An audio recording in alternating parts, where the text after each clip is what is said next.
শ্রীরামকৃষ্ণ ভক্তমালিকা পূর্ণচন্দ্র ঘোষ পর্ব 4। পূর্ণ বিদ্যালয় হইতে পলাইয়া দক্ষিণেশ্বরে যান এবং ইহাতে প্রধান শিক্ষকের সমর্থন আছে, এ সংবাদ অভিভাবকের অবিদিত রইল না। সুতরাং বিদ্যালয় পরিবর্তিত হইল। তথাপি দেখা গেল যে অন্য সর্ব বিষয়ে পিতার বাধ্য হইলেও ঠাকুরের কলিকাতায় আগমনের সুযোগে পূর্ণ অতি সংগোপনে তাহার সহিত মিলিত হন এবং স্বগৃহে পূর্ববৎ সাধনায় রত থাকেন। অধিকন্তু ঠাকুরের দেহত্যাগের পরে যুবক ভক্তদিগকে সন্ন্যাসী সাজিতে দেখিয়া পিতার মনে ভয়ের সঞ্চার হইল।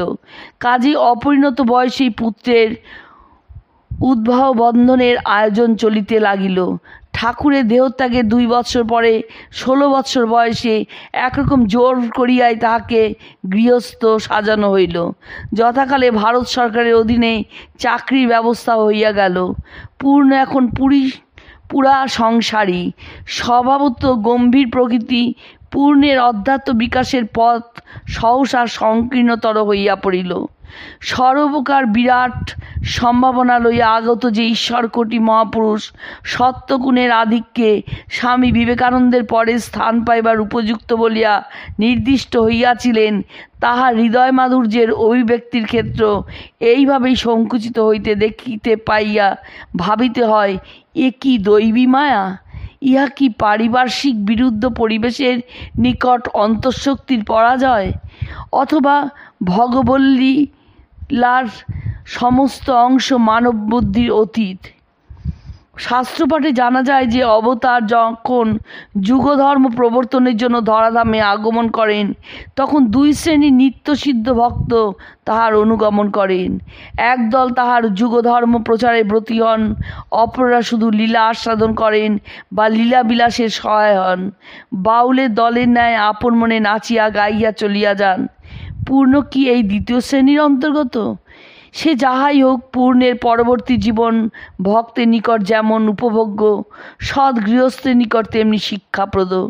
লীলা প্রসঙ্গকার সত্যই লিখিয়াছেন, ঘটনাচক্রে পূর্ণকে দ্বার পরিগ্রহ করিয়া সাধারণের ন্যায় সংসার যাত্রা নির্বাহ করিতে হইয়াছিল। কিন্তু তাহার সহিত ঘনিষ্ঠ সম্বন্ধে যাহারা সম্বন্ধ হইয়াছিল, তাহারা সকলেই তাহার অলৌকিক বিশ্বাস, ঈশ্বর নির্ভরতা, সাধনপ্রিয়তা ও সর্বপ্রকার আত্মত্যাগের সম্বন্ধে এক বাক্যে সাক্ষ্য প্রদান করিয়া থাকে। তাহার দেহত্যাগের সংবাদ ঘোষণা করিতে গিয়া উদ্বোধন সম্পাদক লিখিয়াছেন, সন্ন্যাসপ্রবণ অন্তর লইয়া জন্ম পরিগ্রহ করিয়া কর্মবিপাকে যাহাদিগকে সংসার করিতে হয়, গার্হস্থ্য জীবনে তাহারা কখনো সুখ লাভে সমর্থ হন না। ঈশ্বরের অচিন্ত ইচ্ছায় শ্রীযুক্ত পূর্ণচন্দ্রকে তাহাই করিতে হইয়াছিল এবং ফলও তজ্জন্য তদনুরূপ হইয়াছিল। সমগ্র চিত্তবৃত্তি ঈশ্বরে অর্পণ করিয়া নিরন্তর অবস্থান করিতে পারিতেছেন না বলিয়া আজীবন তিনি যেন সকলের নিকট অপ্রতিভ কুণ্ঠিত হইয়া থাকিতেন। পূর্ণচন্দ্র সরকার বাহাদুরের অর্থ বিভাগের কর্মচারী ছিলেন, সেজন্য বৎসরে অর্ধেক সময় তাহাকে সিমলা শৈলে থাকিতে হইত। ভারত রাজধানী দিল্লিতে স্থানান্তরিত হইবার সঙ্গে পূর্ণচন্দ্রের কর্মস্থল তথায় চলিয়া যায়। দিল্লিতে অবস্থানের কাল হইতে তাহার জ্বর হইতে থাকে এবং সিমলা শৈলের বিশুদ্ধ স্নিগ্ধ বায়ু সেবনে সে জ্বরের হ্রাস না হইয়া দিন দিন উহা বৃদ্ধি পাইতে থাকে। সিমলা হইতে তাহাকে কলিকাতায় আনা হয়।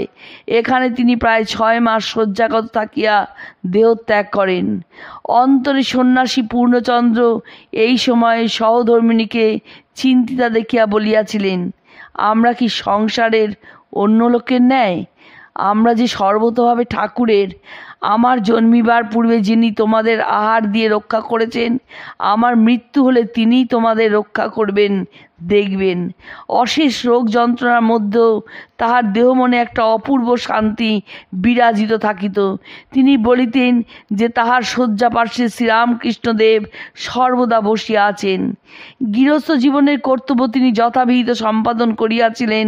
পুত্রকন্যাদের শিক্ষা ও লালন পালন, কন্যাদিগকে সৎপাত্রে দান, বন্ধুবান্ধবদের যথোচিত সাহায্য সম্বর্ধনা এবং কনিষ্ঠ ভ্রাতাদের স্নেহ ইত্যাদি সমস্ত বিষয়ে তিনি নিখুঁত নিখুঁতভাবে করিয়া গিয়াছেন। কিন্তু আশ্চর্যের বিষয় এই যে বহুরূপে কার্য ব্যাপৃত থাকিয়াও তিনি শ্রীরামকৃষ্ণ বা গুরু ভাতাদিগকে ভুলেন নাই। শ্রীযুক্ত কুমুদবন্ধু সেন লিখিয়াছেন, কি প্রাতঃকালে কি সন্ধ্যাকালে ঘণ্টার পর ঘণ্টা একসঙ্গে থাকিয়া দেখিয়াছি তিনি শ্রী শ্রী ঠাকুরের প্রসঙ্গ লইয়াই থাকিতেন। আবার অধিকাংশ সময় তিনি গম্ভীরভাবে শ্রোতার মতো থাকিতেন, মাঝে মাঝে দুই একটি কথা বলিয়া প্রসঙ্গের মাধুর্য বৃদ্ধি করিতেন। কলিকাতায় অবস্থানকালে পূর্ণবাবু প্রতি রবিবারে বেলুর মঠে যাইতেন। সেখানে প্রায় একাকী বসিয়া হাসি মুখে চুরুট টানিতেন। মাঝে মাঝে কাহারও সহিত দুই একটি বাক্যালাপ করিতেন, তাও ভাষা ভাষা। লক্ষ্য করিলে দেখা যাইত যেন অন্তর্মুখভাবে বসিয়া আছেন। তাহার বাড়িতে অধিকাংশ যাহারা আসিতেন তাহারা ঠাকুরের ভক্ত। শ্রীযুক্ত মাস্টার মশাই অনেক যুবক ছাত্র ভক্তকে তাহার নিকট পাঠাইয়া দিতেন এবং পূর্ণবাবু তাহাদের সহিত আলাপ পরিচয় করিতে বিশেষ ভালোবাসিতেন।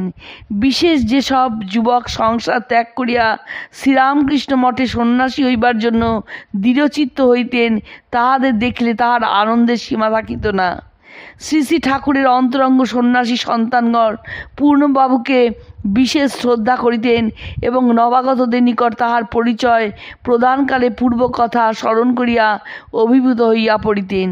স্বামীজির আমেরিকা বিজয়ের সংবাদে যখন দেশ উল্লসিত, তখন পূর্ণবাবু প্রত্যহ অপরাহ্নে বলরাম মন্দিরে যাইয়া সংবাদপত্রগুলির খবর স্বামী ব্রহ্মানন্দ প্রভৃতিকে সাগ্রহে শুনাইতেন এবং তাহারাও স্বামীজির পত্রাদি তাহাকে পড়িয়া শুনাইতেন।